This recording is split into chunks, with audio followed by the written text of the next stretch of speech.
نبی ما صلی الله علیه و سلم می‌فرماید به درستی که وقتی مؤمن با مؤمن دیگر ملاقات می‌کند و به او سلام می‌کند و دستان او را می‌گیرد، گناهان آنها مانند برگ درختان ریخته می‌شود. پس هنگام سلام کردن بر مصافحه کردن حریص باشید. من فضل کرم الله بسیار بزرگ است. رسول الله صلی الله علیه و سلم می‌فرماید صدقه مخفیانه خشم الله را خاموش می‌کند و صله رحم عمر انسان را زیاد می‌کند و کارهای نیک از مرگ بد جلوگیری می‌کند. فضل بسیار بزرگی. پیامبر صلی الله علیه و سلم می‌فرماید هر کس بعد از نمازهای فرض آیت الکرسی بخواند هیچ چیز مانع رفتن او به بهشت نمی‌شود مگر اینکه از دنیا برود.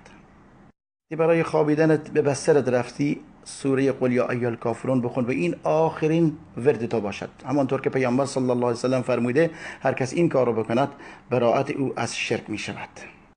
دوستان خودت را از دعا محروم نکن، چون هر دعایی که برای برادران و خواهران مسلمانت میکنید این دعا برای خودت است. همانطور که پیامبر صلی الله علیه و سلم فرموده یک ملائکه بالای سر توست و برای دعای تو آمین میگوید و میگوید همچنین برای دوستان من. پیامبر صلی الله علیه و سلم می‌فرماید به درستی که یک شخص در بهشت مقامش بالا می‌رود، وقتی پرسجو می‌کند میگن که به خاطر دعای فرزند است برای توست. بزرگترین نیکوکاری اینه که بعد از مرگ برای پدر مادر دعا بکنی.